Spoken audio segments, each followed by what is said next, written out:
101. Short title. This article may be cited as Uniform Commercial Code Documents of Title. Section 7 to 102. Definitions and Index of Definitions. In this article, unless the context otherwise requires, bailee means a person that by a warehouse receipt, bill of lading, or other document of title acknowledges possession of goods and contracts to deliver them. Carrier means a person that issues a bill of lading. Consignee means a person named in a bill of lading to which or to whose order the bill promises delivery. Consignor means a person named in a bill of lading as the person from which the goods have been received for shipment. Delivery order means a record that contains an order to deliver goods directed to a warehouse, carrier, or other person that in the ordinary course of business issues warehouse receipts or bills of lading. Good faith means honesty in fact and the observance of reasonable commercial standards of fair dealing. Goods means all things that are treated as movable for the purposes of a contract for storage or transportation. Issuer means a bailee that issues a document of title or, in the case of an unaccepted delivery order, the person that orders the possessor of goods to deliver. The term includes a person for which an agent or employee purports to act in issuing a document if the agent or employee has real or apparent authority to issue documents, even if the issuer did not receive any goods, the goods were misdescribed, or in any other respect the agent or employee violated the issuer's instructions. Person entitled under the document means the holder, in the case of a negotiable document of title, or the person to which delivery of the goods is to be made by the terms of, or pursuant to instructions in a record under, a non-negotiable document of title. Record means information that is inscribed on a tangible medium or that is stored in an electronic or other medium and is retrievable in perceivable form. Sign means, with present intent to authenticate or adopt a record, to execute or adopt a tangible symbol, or to attach to or logically associate with the record an electronic sound, symbol, or process. Shipper means a person that enters into a contract of transportation with the carrier. Warehouse means a person engaged in the business of storing goods for hire. Definitions in other articles applying to this article and the sections in which they appear are: contract for sale, section 2 to 106. Lessee in ordinary course of business, section 2A 103. Receipt of goods, section 2 to 103. In addition, Article 1 contains general definitions and principles of construction and interpretation applicable throughout this article. Section 7 to 103. Relation of article to treaty or statute. This article is subject to any treaty or statute of the United States or a regulatory statute of this state to the extent the treaty, statute, or regulatory statute is applicable. This article does not repeal or modify any law prescribing the form or contents of a document of title or the services or facilities to be afforded by a bailee, or otherwise regulating a bailee's businesses in respects not specifically treated in this article. However, violation of these laws does not affect the status of a document of title that otherwise complies with the definition of a document of title. This modifies, limits, and supersedes the Federal Electronic Signatures in Global and National Commerce Act but does not modify, limit, or supersede Section 101 of that Act, or authorize electronic delivery of any of the notices described in Section 103 of that Act. To the extent there is a conflict between the Uniform Electronic Transactions Act and this article governs. Section 7 to 104. Negotiable and non-negotiable document of title. A document of title is negotiable if by its terms the goods are to be delivered to bearer or to the order of a named person. A document of title other than one described in subsection is non-negotiable. A bill of lading that states that the goods are consigned to a named person is not made negotiable by a provision that the goods are to be delivered only against an order in a record signed by the same or another named person.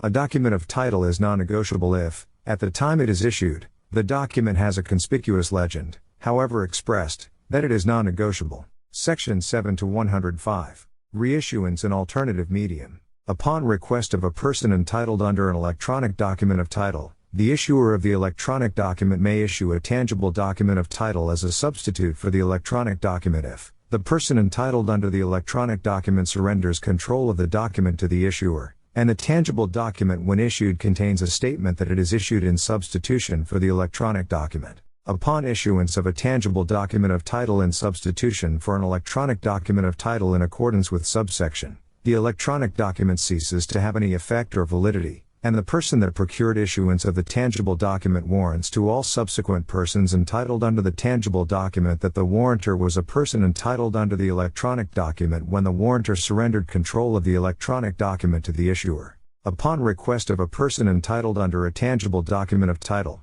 the issuer of the tangible document may issue an electronic document of title as a substitute for the tangible document if the person entitled under the tangible document surrenders possession of the document to the issuer, and the electronic document when issued contains a statement that it is issued in substitution for the tangible document. Upon issuance of the electronic document of title in substitution for a tangible document of title in accordance with subsection, the tangible document ceases to have any effect or validity, and the person that procured issuance of the electronic document warrants to all subsequent persons entitled under the electronic document that the warrantor was a person entitled under the tangible document when the warrantor surrendered possession of the tangible document to the issuer. Section 7 to 201.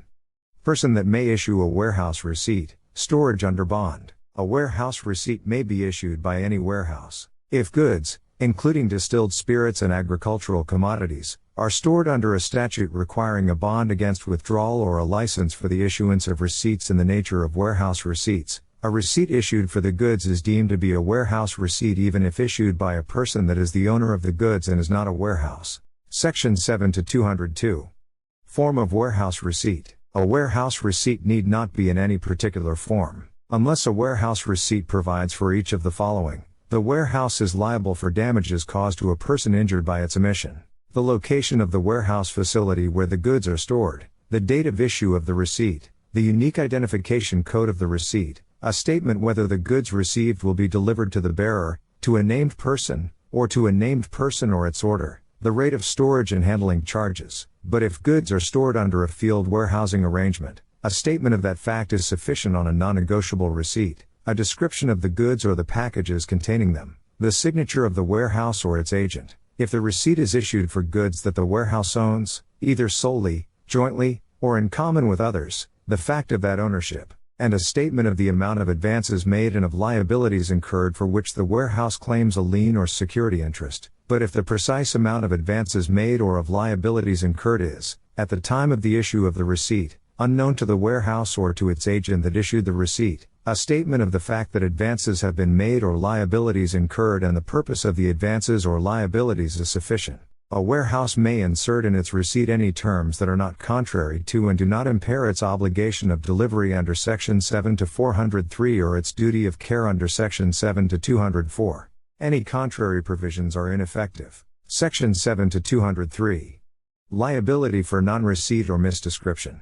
A party to or purchaser for value in good faith of a document of title, other than a bill of lading, that relies upon the description of the goods in the document may recover from the issuer damages caused by the non-receipt or misdescription of the goods, except to the extent that the document conspicuously indicates that the issuer does not know whether all or part of the goods in fact were received or conform to the description, such as a case in which the description is in terms of marks or labels or kind, quantity, or condition, or the receipt or description is qualified by contents, condition, and quality unknown, said to contain, or words of similar import, if the indication is true, or the party or purchaser otherwise has notice of the non-receipt or misdescription.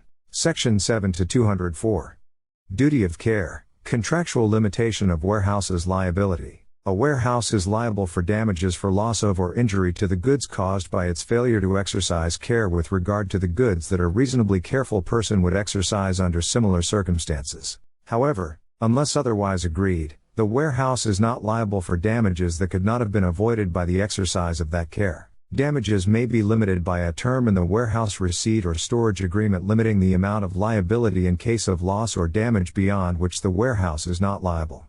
Such a limitation is not effective with respect to the warehouse's liability for conversion to its own use. The warehouse's liability, on request of the bailer in a record at the time of signing such storage agreement or within a reasonable time after receipt of the warehouse receipt, may be increased on part or all of the goods covered by the storage agreement or the warehouse receipt. In this event, increased rates may be charged based on an increased valuation of the goods. Reasonable provisions as to the time and manner of presenting claims and commencing actions based on the bailment may be included in the warehouse receipt or storage agreement.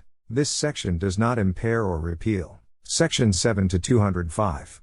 Title under warehouse receipt defeated in certain cases. A buyer in ordinary course of business of fungible goods and delivered by a warehouse that is also in the business of buying and selling such goods takes the goods free of any claim under a warehouse receipt even if the receipt is negotiable and has been duly negotiated. Section 7 to 206.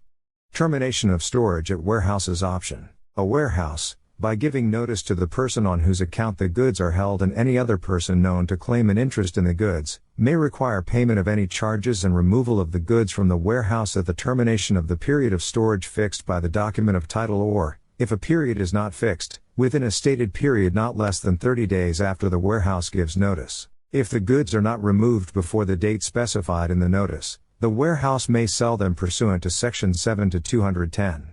If a warehouse in good faith believes that goods are about to deteriorate or decline in value to less than the amount of its lien within the time provided in subsection and Section 7 to 210, the warehouse may specify in the notice given under subsection any reasonable shorter time for removal of the goods and, if the goods are not removed, may sell them at public sale held not less than 1 week after a single advertisement or posting. If, as a result of a quality or condition of the goods of which the warehouse did not have notice at the time of deposit, the goods are a hazard to other property, the warehouse facilities, or other persons, the warehouse may sell the goods at public or private sale without advertisement or posting on reasonable notification to all persons known to claim an interest in the goods. If the warehouse, after a reasonable effort, is unable to sell the goods, it may dispose of them in any lawful manner and does not incur liability by reason of that disposition. A warehouse shall deliver the goods to any person entitled to them under this article upon due demand made at any time before sale or other disposition under this section. A warehouse may satisfy its lien from the proceeds of any sale or disposition under this section but shall hold the balance for delivery on the demand of any person to which the warehouse would have been bound to deliver the goods. Section 7 to 207.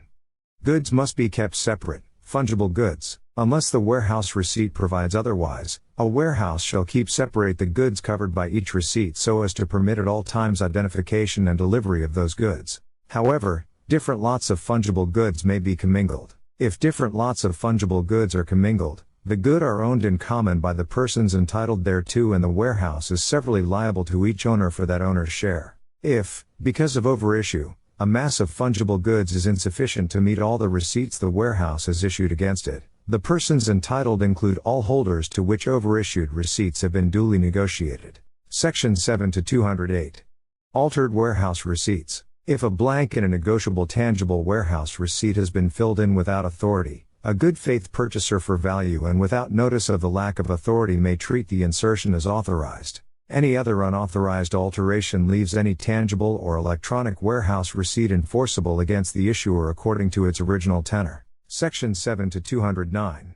Lien of warehouse. A warehouse has a lien against the bailer on the goods covered by a warehouse receipt or storage agreement or on the proceeds thereof in its possession for charges for storage or transportation, including demurrage and terminal charges, insurance, labor, or other charges, present or future, in relation to the goods, and for expenses necessary for preservation of the goods or reasonably incurred in their sale pursuant to law. If the person on whose account the goods are held is liable for similar charges or expenses in relation to other goods whenever deposited and it is stated in the warehouse receipt or storage agreement that a lien is claimed for charges and expenses in relation to other goods, the warehouse also has a lien against the goods covered by the warehouse receipt or storage agreement or on the proceeds thereof in its possession for those charges and expenses, whether or not the other goods have been delivered by the warehouse. However, as against a person to which a negotiable warehouse receipt is duly negotiated, a warehouse's lien is limited to charges in an amount or at a rate specified in the warehouse receipt or, if no charges are so specified,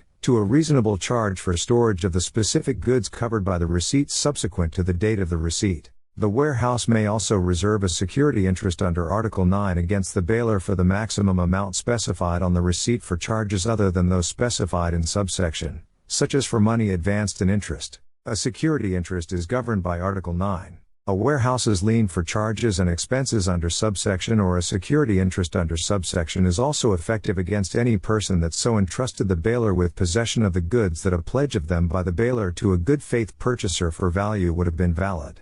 However, the lien or security interest is not effective against a person that before issuance of a document of title had a legal interest or a perfected security interest in the goods and that did not. deliver or entrust the goods or any document covering the goods to the bailor or the bailor's nominee with actual or apparent authority to ship, store, or sell, or with power to obtain delivery under Sections 7 to 403, or with power of disposition under Sections 2 to 403, 2A304, 2A305 or 9 to 320 or other statute or rule of law, or acquiesce in the procurement by the bailor or its nominee of any document. A warehouse's lien on household goods for charges and expenses in relation to the goods under subsection is also effective against all persons if the depositor was the legal possessor of the goods at the time of deposit. In this subsection, household goods means furniture, furnishings, or personal effects used by the depositor in a dwelling. A warehouse loses its lien on any goods that it voluntarily delivers or unjustifiably refuses to deliver.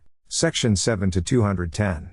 Enforcement of warehouse's lien. Except as otherwise provided in subsection, a warehouse's lien may be enforced by public or private sale of the goods, in bulk or in packages, at any time or place and on any terms that are commercially reasonable, after notifying all persons known to claim an interest in the goods. The notification must include a statement of the amount due, the nature of the proposed sale, and the time and place of any public sale.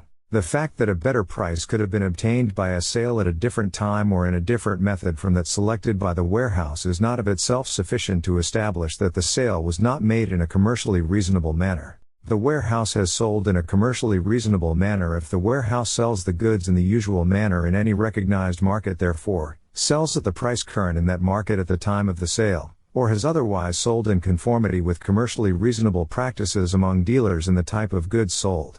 A sale of more goods than apparently necessary to be offered to ensure satisfaction of the obligation is not commercially reasonable, except in cases covered by the preceding sentence. A warehouse's lien on goods, other than goods stored by a merchant in the course of its business, may be enforced only if the following requirements are satisfied. All persons known to claim an interest in the goods must be notified. The notification must include an itemized statement of the claim, a description of the goods subject to the lien, a demand for payment within a specified time not less than 10 days after receipt of the notification, and a conspicuous statement that unless the claim is paid within that time the goods will be advertised for sale and sold by auction at a specified time and place. The sale must conform to the terms of the notification. The sale must be held at the nearest suitable place to where the goods are held or stored. After the expiration of the time given in the notification, an advertisement of the sale must be published once a week for 2 weeks consecutively in a newspaper of general circulation where the sale is to be held. The advertisement must include a description of the goods, the name of the person on whose account the goods are being held, and the time and place of the sale. The sale must take place at least 15 days after the first publication. If there is no newspaper of general circulation where the sale is to be held, the advertisement must be posted at least 10 days before the sale in not less than 6 conspicuous places in the neighborhood of the proposed sale. Before any sale pursuant to this section, any person claiming a right in the goods may pay the amount necessary to satisfy the lien and the reasonable expenses incurred in complying with this section. In that event, the goods may not be sold but must be retained by the warehouse subject to the terms of the receipt in this article. A warehouse may buy at any public sale held pursuant to this section. A purchaser in good faith of goods sold to enforce a warehouse's lien takes the goods free of any rights of persons against which the lien was valid, despite the warehouse's non-compliance with this section. A warehouse may satisfy its lien from the proceeds of any sale pursuant to this section but shall hold the balance, if any, for delivery on demand to any person to which the warehouse would have been bound to deliver the goods. The rights provided by this section are in addition to all other rights allowed by law to a creditor against a debtor. If a lien is on goods stored by a merchant in the course of its business, the lien may be enforced in accordance with subsection or. A warehouse is liable for damages caused by failure to comply with the requirements for sale under this section and, in case of willful violation, is liable for conversion.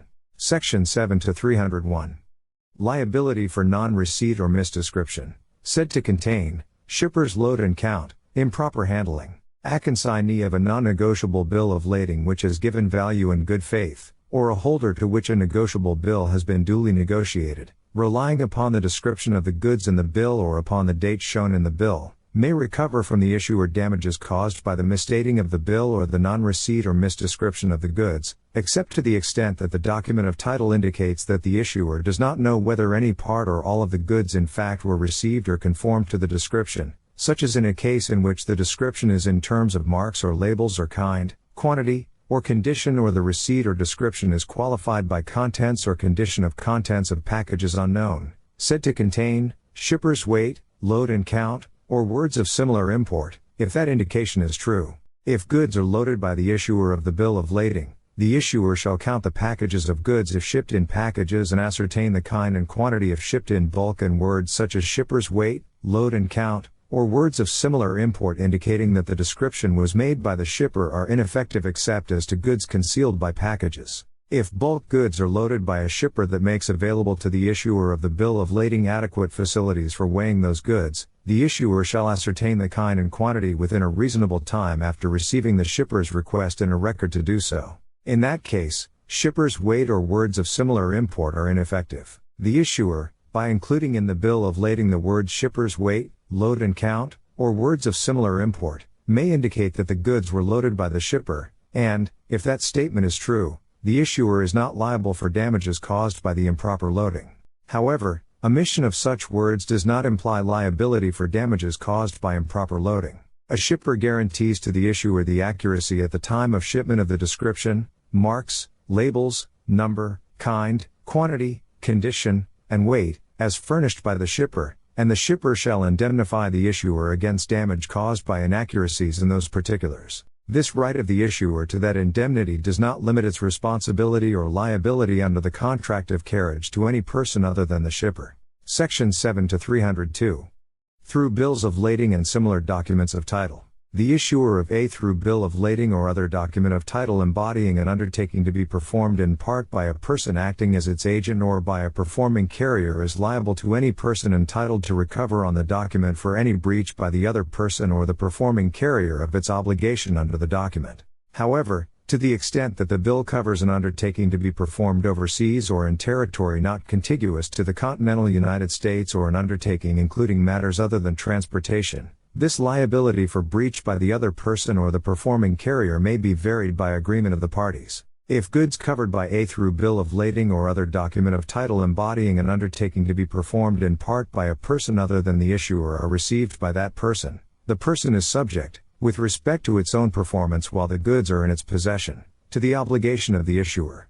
The person's obligation is discharged by delivery of the goods to another person pursuant to the document and does not include liability for breach by any other person or by the issuer. The issuer of a through bill of lading or other document of title described in subsection is entitled to recover from the performing carrier, or other person in possession of the goods when the breach of the obligation under the document occurred. The amount it may be required to pay to any person entitled to recover on the document for the breach, as may be evidenced by any receipt, judgment, or transcript of judgment, and the amount of any expense reasonably incurred by the issuer in defending any action commenced by any person entitled to recover on the document for the breach. Section 7 to 303. Diversion, reconsignment, change of instructions. Unless the bill of lading otherwise provides, a carrier may deliver the goods to a person or destination other than that stated in the bill, or may otherwise dispose of the goods, without liability for misdelivery, on instructions from the holder of a negotiable bill, the consignor on a non-negotiable bill, even if the consignee has given contrary instructions, the consignee on a non-negotiable bill in the absence of contrary instructions from the consignor, if the goods have arrived at the billed destination, or if the consignee is in possession of the tangible bill or in control of the electronic bill, or the consignee on a non-negotiable bill, if the consignee is entitled as against the consignor to dispose of the goods, unless instructions described in subsection are included in a negotiable bill of lading. A person to which the bill is duly negotiated may hold the bailee according to the original terms. Section 7 to 304. Tangible bills of lading in a set. Except as customary in international transportation, a tangible bill of lading may not be issued in a set of parts. The issuer is liable for damages caused by violation of this subsection. If a tangible bill of lading is lawfully issued in a set of parts, each of which contains an identification code and is expressed to be valid only if the goods have not been delivered against any other part, the whole of the parts constitutes one bill. If a tangible negotiable bill of lading is lawfully issued in a set of parts and different parts are negotiated to different persons, The title of the holder to which the first due negotiation is made prevails as to both the document of title and the goods, even if any later holder may have received the goods from the carrier in good faith and discharged the carrier's obligation by surrendering its part. A person that negotiates or transfers a single part of a tangible bill of lading issued in a set is liable to holders of that part as if it were the whole set. The bailee is obliged to deliver in accordance with Part 4 against the first presented part of a tangible bill of lading lawfully issued in a set. Delivery in this manner discharges the bailee's obligation on the whole bill. Section 7 to 305. Destination bills. Instead of issuing a bill of lading to the consignor at the place of shipment, a carrier, at the request of the consignor, may procure the bill to be issued at destination or at any other place designated in the request. Upon request of any person entitled as against a carrier to control the goods while in transit and on surrender of possession or control of any outstanding bill of lading or other receipt covering the goods, the issuer, subject to Section 7 to 105, may procure a substitute bill to be issued at any place designated in the request. Section 7 to 306. Altered bills of lading. An unauthorized alteration or filling in of a blank in a bill of lading leaves the bill enforceable according to its original tenor. Section 7 to 308. Enforcement of carrier's lien. A carrier's lien on goods may be enforced by public or private sale of the goods, in bulk or in packages, at any time or place and on any terms that are commercially reasonable, after notifying all persons known to claim an interest in the goods. The notification must include a statement of the amount due, the nature of the proposed sale, and the time and place of any public sale. The fact that a better price could have been obtained by a sale at a different time or in a different method from that selected by the carrier is not of itself sufficient to establish that the sale was not made in a commercially reasonable manner. The carrier has sold goods in a commercially reasonable manner if the carrier sells the goods in the usual manner in any recognized market, therefore, sells at the price current in that market at the time of the sale, or has otherwise sold in conformity with commercially reasonable practices among dealers in the type of goods sold. A sale of more goods than apparently necessary to be offered to ensure satisfaction of the obligation is not commercially reasonable, except in cases covered by the preceding sentence. Before any sale pursuant to this section, any person claiming a right in the goods may pay the amount necessary to satisfy the lien and the reasonable expenses incurred in complying with this section. In that event, the goods may not be sold but must be retained by the carrier, subject to the terms of the bill of lading in this article. A carrier may buy at any public sale pursuant to this section. A purchaser in good faith of goods sold to enforce a carrier's lien takes the goods free of any rights of persons against which the lien was valid, despite the carrier's non-compliance with this section. A carrier may satisfy its lien from the proceeds of any sale pursuant to this section but shall hold the balance, if any, for delivery on demand to any person to which the carrier would have been bound to deliver the goods. The rights provided by this section are in addition to all other rights allowed by law to a creditor against a debtor. A carrier's lien may be enforced pursuant to either subsection or the procedure set forth in Section 7210. A carrier is liable for damages caused by failure to comply with the requirements for sale under this section and, in case of willful violation, is liable for conversion.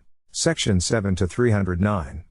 Duty of care. Contractual limitation of carrier's liability. A carrier that issues a bill of lading, whether negotiable or non-negotiable, shall exercise the degree of care in relation to the goods which a reasonably careful person would exercise under similar circumstances. This subsection does not affect any statute, regulation, or rule of law that imposes liability upon a common carrier for damages not caused by its negligence. Damages may be limited by a term in the bill of lading or in a transportation agreement that the carrier's liability may not exceed a value stated in the bill or transportation agreement if the carrier's rates are dependent upon value and the consignor is afforded an opportunity to declare a higher value and the consignor is advised of the opportunity. However, such a limitation is not effective with respect to the carrier's liability for conversion to its own use. Reasonable provisions as to the time and manner of presenting claims and commencing actions based on the shipment may be included in a bill of lading or a transportation agreement. Section 7 to 401. Irregularities in issue of receipt or bill or conduct of issuer. The obligations imposed by this article on an issuer apply to a document of title even if the document does not comply with the requirements of this article or of any other statute, rule, or regulation regarding its issue, form, or content. The issuer violated laws regulating the conduct of its business. The goods covered by the document were owned by the bailee when the document was issued. or the person issuing the document is not a warehouse but the document purports to be a warehouse receipt. Section 7 to 402.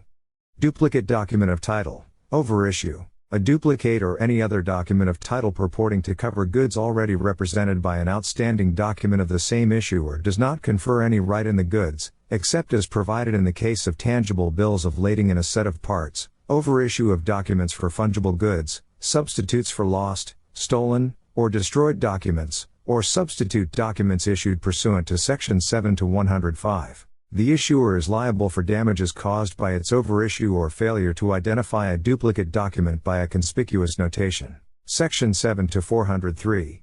Obligation of warehouse or carrier to deliver. Excuse. A bailee shall deliver the goods to a person entitled under a document of title if the person complies with subsections and, unless and to the extent that the bailee establishes any of the following: delivery of the goods to a person whose receipt was rightful as against the claimant, damage to or delay, loss, or destruction of the goods for which the bailee is not liable, previous sale or other disposition of the goods in lawful enforcement of a lien or on a warehouse's lawful termination of storage, the exercise by a seller of its right to stop delivery pursuant to Section 2 to 705 or by a lessor of its right to stop delivery pursuant to Section 2A 526, a diversion, reconsignment, or other disposition pursuant to Section 7 to 303, release, satisfaction, or any other fact affording a personal defense against the claimant, or any other lawful excuse. A person claiming goods covered by a document of title shall satisfy the bailee's lien if the bailee so requests or the bailee is prohibited by law from delivering the goods until the charges are paid,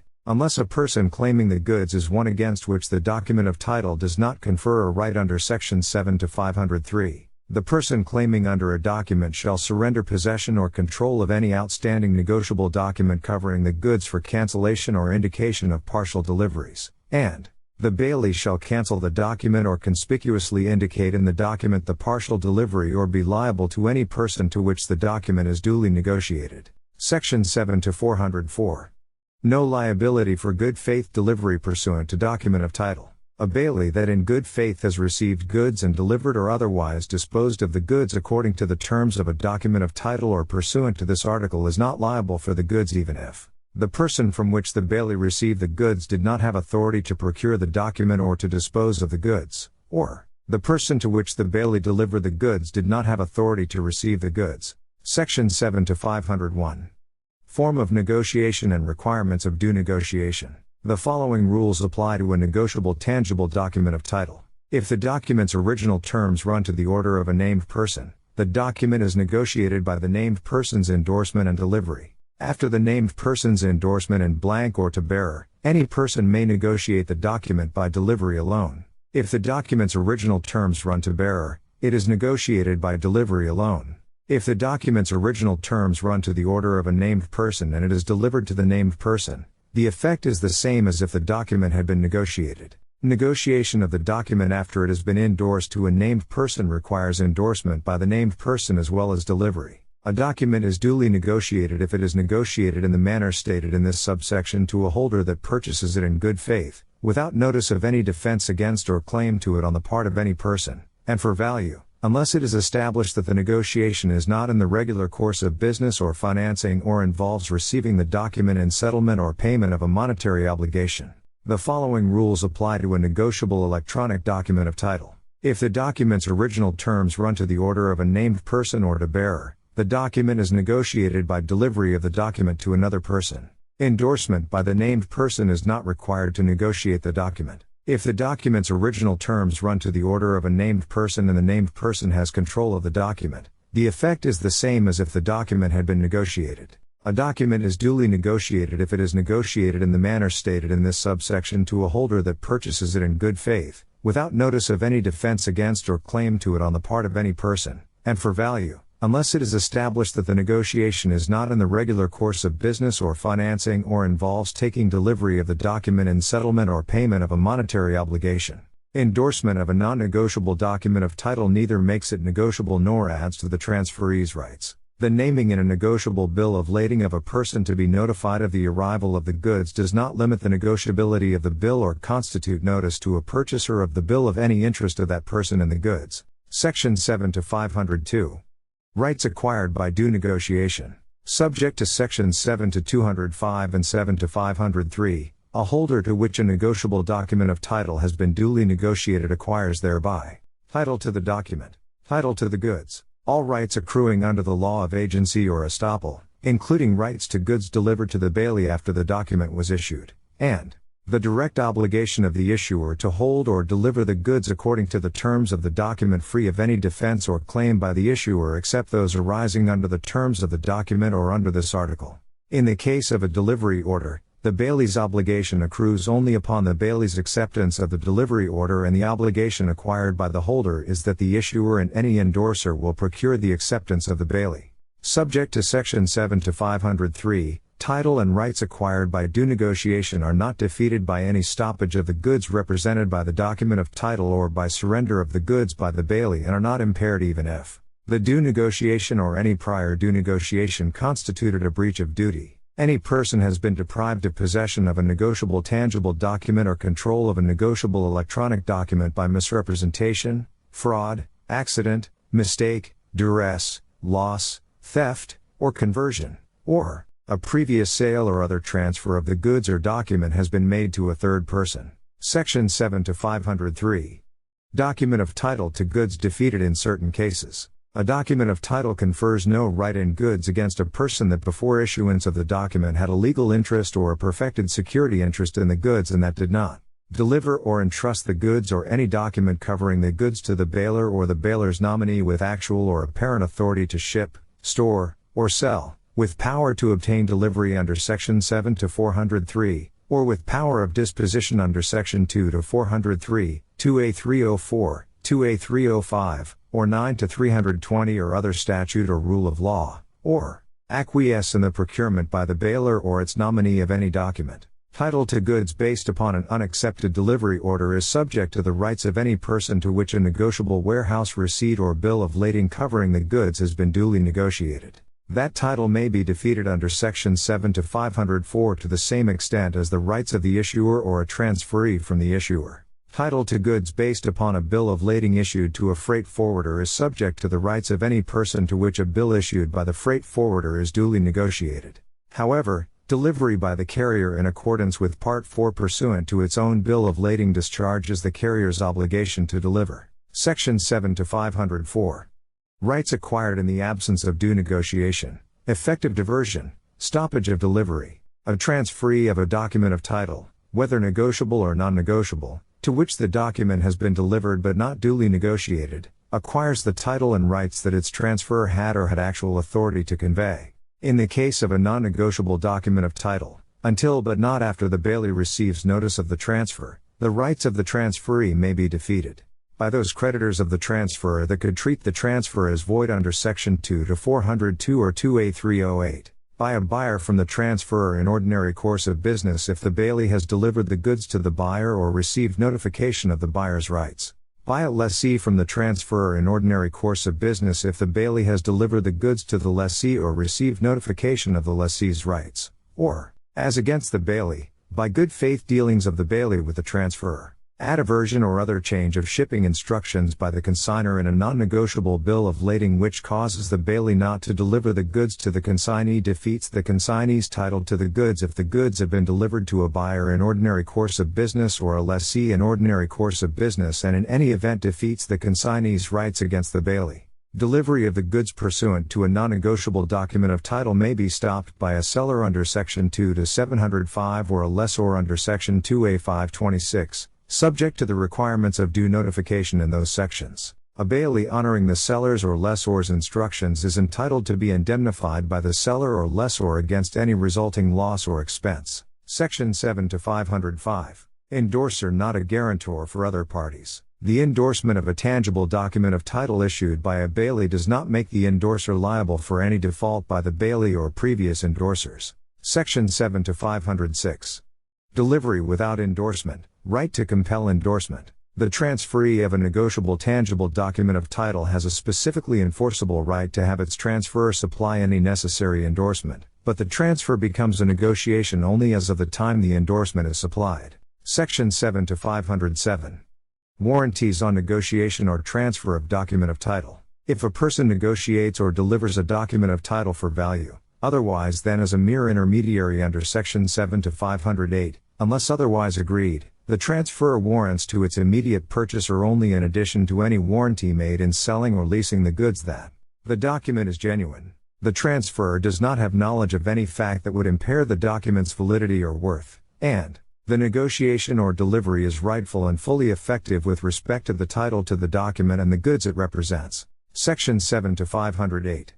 Warranties of collecting bank as to documents of title. A collecting bank or other intermediary known to be entrusted with documents of title on behalf of another or with collection of a draft or other claim against delivery of documents warrants by the delivery of the documents only its own good faith and authority even if the collecting bank or other intermediary has purchased or made advances against the claim or draft to be collected. Section 7 to 509. Adequate compliance with commercial contract. Whether a document of title is adequate to fulfill the obligations of a contract for sale, a contract for lease, or the conditions of a letter of credit is determined by Article 2, 2a, or 5, Section 7 to 601. Lost, stolen, or destroyed documents of title. If a document of title is lost, stolen, or destroyed, a court may order delivery of the goods or issuance of a substitute document and the bailee may without liability to any person comply with the order. If the document was negotiable, a court may not order delivery of the goods or issuance of a substitute document without the claimant's posting security unless it finds that any person that may suffer loss as a result of non-surrender of possession or control of the document is adequately protected against the loss. If the document was non-negotiable, the court may require security. The court may also order payment of the bailee's reasonable costs and attorney's fees in any action under this subsection. A bailee that without court order delivers goods to a person claiming under a missing negotiable document of title is liable to any person injured thereby. If the delivery is not in good faith, the bailee is liable for conversion. Delivery in good faith is not conversion if the claimant posts security with the bailee in an amount at least double the value of the goods at the time of posting to indemnify any person injured by the delivery which files a notice of claim within 1 year after the delivery. Section 7 to 602. Attachment of goods covered by a negotiable document. Unless a document of title was originally issued upon delivery of the goods by a person that did not have power to dispose of them, a lien does not attach by virtue of any judicial process to goods in the possession of a bailee for which a negotiable document of title is outstanding unless possession or control of the document is first surrendered to the bailee or the document's negotiation is enjoined. The bailee may not be compelled to deliver the goods pursuant to process until possession or control of the document is surrendered to the bailee or to the court. A purchaser of the document for value without notice of the process or injunction takes free of the lien imposed by judicial process. Section 7 to 603. Conflicting claims. Interpleader. If more than one person claims title to or possession of the goods, the bailee is excused from delivery until the bailee has a reasonable time to ascertain the validity of the adverse claims or to commence an action for interpleader. The bailee may assert an interpleader either in defending an action for non-delivery of the goods or by original action.